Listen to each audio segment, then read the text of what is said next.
Welcome back. It's Thursday, March 23rd in the NBA. My four favorite picks are on the way. Let's recap yesterday, a 2-2 day.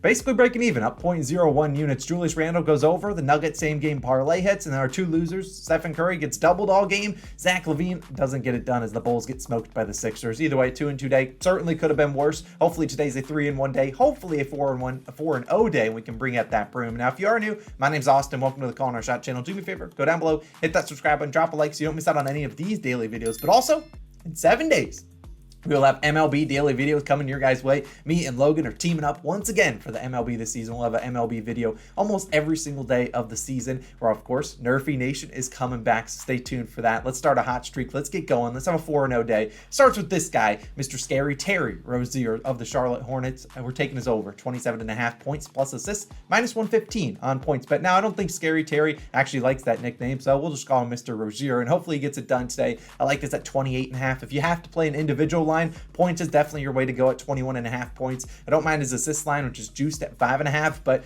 PRAs, if you have to take that, that's fine too. I think Terry Rozier has a big game. We know he's capable of scoring 30 points alone. Now let's talk about Rozier, as him and the Hornets are on the road taking on the Pelicans, and with LaMelo Ball still sidelined, it's going to be out for the rest of the season. We've seen Rozier step back into that insane usage we saw earlier this year when we saw LaMelo out in some games earlier. Now, over the last 7 games, all of which LaMelo has missed, we've seen Rozier average 22 points per game and 7.4 assists per game. That's 29.4 combined. All we need is 28 today. Now, he's had 28 or more points plus assists in 6 of those last 7 games. And his totals, he's at 32, 30, 30, 33, 31, 18, and 32. So he's getting over the line, getting 30 or more in 6 of these 7. One game he had an absolutely terrible game. That was the game they got smoked by the Sixers. And we've seen Rozier, like I said, the usage is there. 20.4 field goal attempts over these last 7 games, shooting 43.4% from the field, only 27% from 3. Now, I'm not surprised to see his 3-point percentage dip a little bit from his 33, 34 that he's been averaging on the year, because he's going to have to create a lot of his own shots, whereas LaMelo was kind of feeding him and he was more in catch and shoot situations. But still,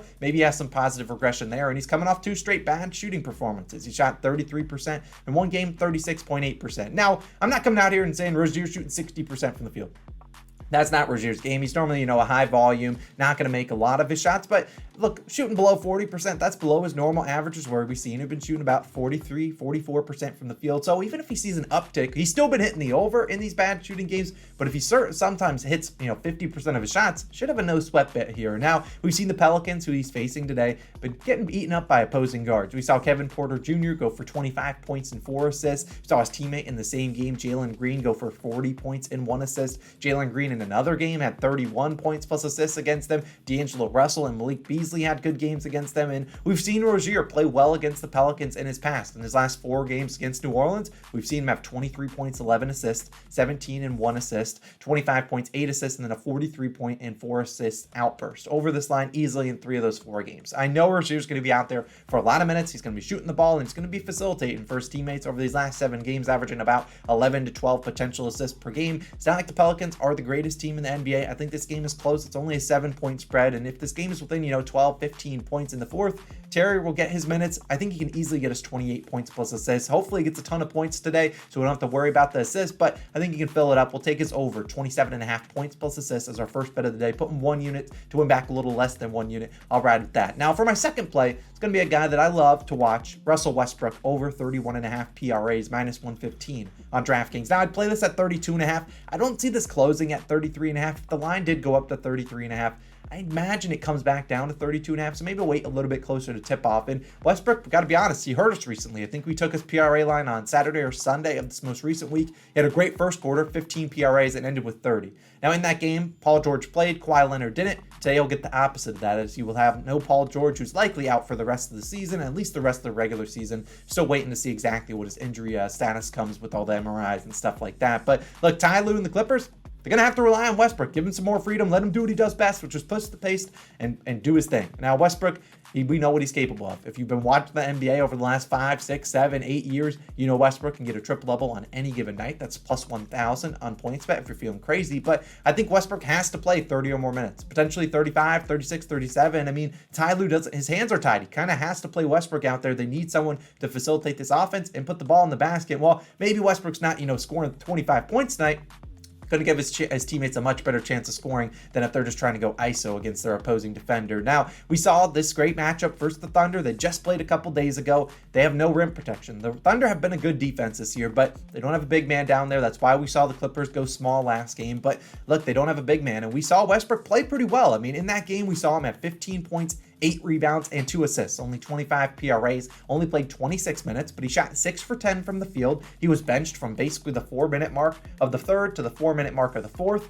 I don't see him getting benched like that again today with 12 minutes off the court. I think he's going to play a lot of minutes, and I think they're going to need him out there. They raised his points line up to 17.5, a line he is under in 7 straight games against. I don't think they're just being dumb saying, we don't think he's easily good. Let's give free money out in the under. I don't think that's the case today. We've seen Westbrook have 3 games this year with 14 or more field goal attempts with the Clippers. In those games, he had 30, 31, and 39 PRA. So getting right close to this line. We need 32, potentially 33 if the line goes up.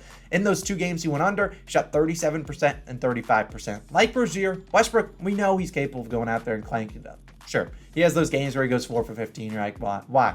But this is a game where I think he drives to the hoop. This Thunder team doesn't have the best rim protection. They're not going to put Lou Dort on him likely. Lou Dort probably goes and guards Kawhi Leonard. I think Westbrook can push the pace in transition. The other guys in this Clippers lineup, probably Eric Gordon, Marcus Morris Sr., and Ivica Zubac. 3 guys that are not going to facilitate for this team. Now, Kawhi's going to get his points. His line's 29.5. He'll do his thing, but Westbrook's going to be needed out there to facilitate this offense when Kawhi's off the court. And the over-under's 233. The last time these 2 teams played, just a couple days ago, they combined for a big 201 points. I don't think it's set the over-under. I think they raised it from the last game up to 233. I think Westbrook pushes the pace, plays it in transition, gets his teammates involved, pushes the pace, gets some rebounds, all of the things. We'll take his over in PRAs. Just hope he fills up the stat sheet, plays a lot of minutes, shoots a lot, and shoots decently tonight. We'll take his over, 31.5 PRAs. Now, my third and fourth play, I'm going to go back to some bankroll builders. The bankroll builders have been really scorching hot recently for us. I think 5-1 over the last 6. And we're going to keep doing these because we had a great track record on the ladder challenge. These are very similar to the ladder challenge type plays. We're just going to play them for 1 unit each. We'll start with this first one, the bankroll builder for the Knicks and Magic game. Here are the 4 legs, and it's going to be plus 112 on FanDuel. Jalen Brunson, 20 plus points. Julius Randle, 6 plus rebounds. Markelle Fultz, 10 plus points and 4 plus assists. Now, plus 112, so we're putting 1 unit on it to win back 1.12. We'll do the same thing for the next one. Now, this is a 4-leg, same game parlay on FanDuel. If you have DraftKings, you can take Fultz at 12 plus points. You can take it at 5 plus assists if you want to. Randall, fine with him at 7 plus rebounds as well, as you'll see why in a second. Now, let's talk first about Brunson. If you need an additional leg, I think Banchero scores 15, but either way, let's talk about these 4 guys. Well, 3 guys, 4 legs. The first one, Jalen Brunson, 23.8 points per game this season, scored 20 plus points in 20 of his last 25. And he's played well against Orlando this year.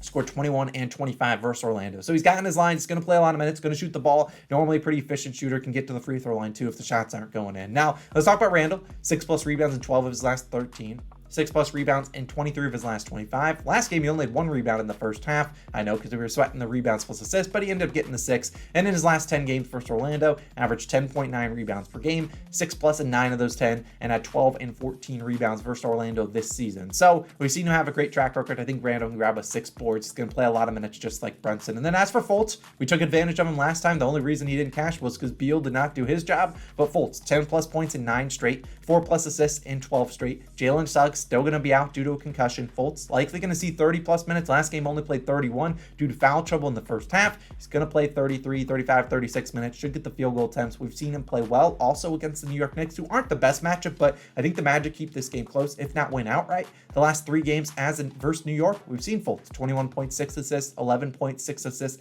and 16.6 assists. That 21 and 6 was this season. The other 2 games were previous season. So we've seen him play pretty well. The last time all these 3 players played against each other, hit easily. Hopefully it hits easily today. Plus 112. I will certainly take a stab at it. 26, 10, and 4. Go get it done, fellas. Now for my second bankroll builder, like I said, I don't love doing a ton of these because I know everyone can't play them, but look, the NBA lines are super sharp these days. We've done really well on these builders, hitting at a 65% rate all year long. Hopefully today's hits for this one. The Cavaliers versus Nets, another rematch. We're doing Mikal Bridges, 20 plus points.